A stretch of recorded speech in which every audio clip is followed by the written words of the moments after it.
All right, hello. We're cooking something again today. I'm going to call it. It's basically a spicy Sechuan type of beef. In this case, I'm actually using steak. You probably want to go with a skirt steak or a flank steak. And when you cut your strips, you want to cut them along the same way the grain's going. And then you want to kind of rinse it off with water and massage the meat just a little bit. That'll help make it softer. And what I do, and people argue about this, but I don't put any seasoning on the steak until it's in the pan cooking. I don't want to put a bunch of salt on there and have it soak up moisture while it's not before it's cooking. So anyway, I'm going to call this a spicy Szechuan steak or beef. Maybe kind of southern inspired because I'm going to put some non-traditional ingredients in it that I want. And also I did not use cabbage this time. I normally get a green cabbage and cut it up, but the problem is you use like such a small amount of the cabbage, then you got 3/4 of a cabbage left that's sliced up, and you end up having to make soup with it or something. So I had that last week. I don't want to eat it again, so we're not using cabbage this time. What I did do, so like I said, I put the meat in here. It's sliced up. You can see it's skirt steak. I bought the thin slice, and then I sliced it myself into these pieces.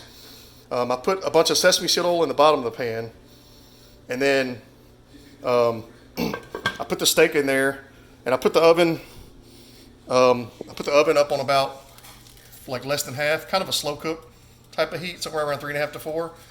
And then what I'm doing is I put a little salt on there, a little pepper on there, and a bunch of chili powder. And I'm just kind of sauteing it in a pan with the lid on so it kind of keeps the moisture in, just to kind of heat the meat up and cook some of the juices out of the meat between the water and the fat or whatever and stuff. So that's going right there.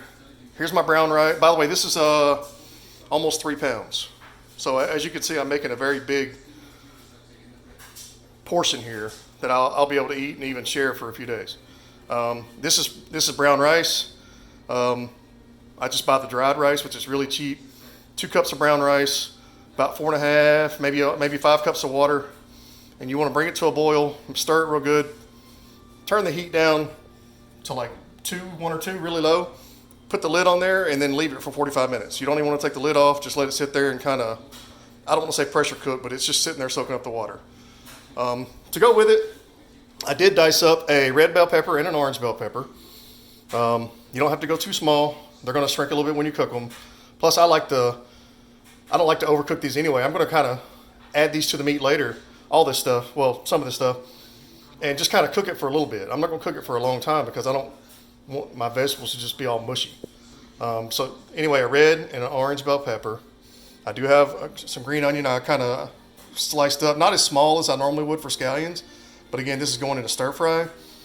I bought, now these are the pre-mixed vegetables you get frozen. This is where it kind of gets southern because there's not lima beans or corn in a stir fry, but in this one we will have that with some green beans, some peas, and some carrots. So those I've steamed already, and they're just kind of waiting. And then what I'm also going to add to it, I'm going to add some green chilies, just to give it some kicks, a little flavor. I'm going to add some diced tomatoes. And of course, I got a little basil, garlic, oregano, but that's not really going to show up a whole lot once we add it. Also, we're going to put about a tablespoon or 2 of chili garlic sauce in there, which is an ingredient that people use when they make homemade Szechuan sauce. I'm going to add a little bit more to it. I love garlic. I love spicy. And then, of course, the main ingredient here, which is why I'm calling it a Sechuan, is because I'm putting this in there. So not that I'm promoting any of these brands or I'm sponsored or anything like that. Honestly, this is the only Szechuan sauce I can find at Publix or Walmart around where I live, southeastern United States. So, but it's okay because it's a really good sauce. You can try to make it homemade, but it's got so many ingredients that just, I don't think you're going to save money or make it any better. If you don't like that sauce, which I love it, but if you want to change it up a little bit, add some more salt, add some more ginger, add some more garlic, do whatever you want. Like I'm adding some more of this. So anyway, I'm going to bring all that together. And if you give me just a minute, I'll be right back. All right, so the next step here, the meat's done. You see it's not pink or anything anymore. It's pretty much cooked. What I'm going to do is I got this strainer, sieve, colander, I don't know, whatever it's called. I'm just going to dump everything in there. And that's going to let it drain some of that extra juice. Most of the fat is what I'm trying to get out of there, out of this dish. So we're going to do that. We're going to let it sit for a minute and kind of drain back out. And then all we're going to do is put it back in the pan where I was cooking it, sauteing it on the oven.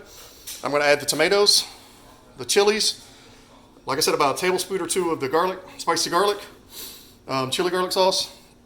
I'm going to put in the green peppers, or the green onions, I'm sorry, and the red and orange bell peppers. And I'm also going to put in, well, I'm going to rewind. Before I put any of this stuff in, I'm going to put this in so we can start mixing with the meat.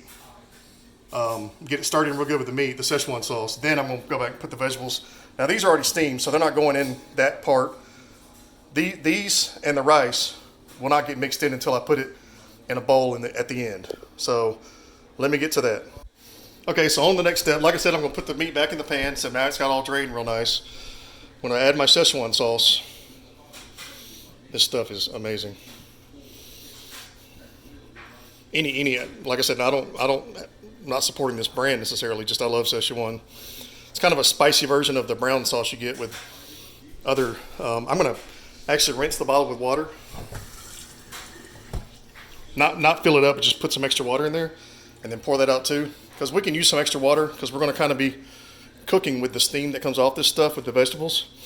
That way I get as much of this out of there as I can. I don't want to waste this sauce. All right, that's that, and then, like I said, you want to stir that real good. Kind of get it mixed in with the meat really well. It's going to be kind of the base. Oh my gosh, that smells so good. So we're going to mix it in with the base here, just real good, or really well. But there we go.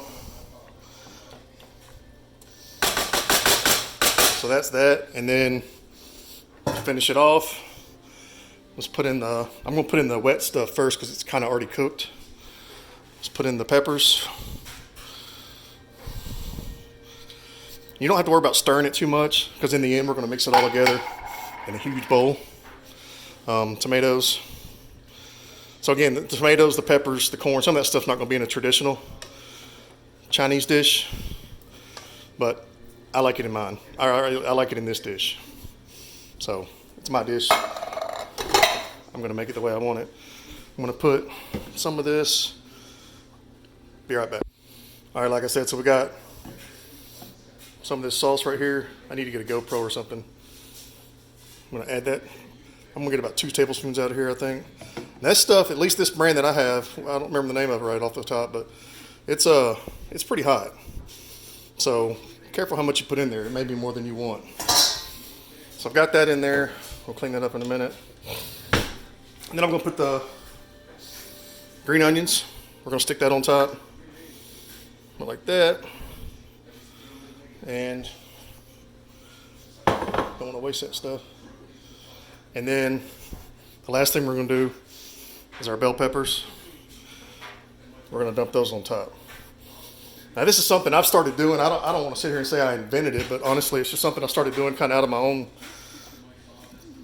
will. See how I got it set? Now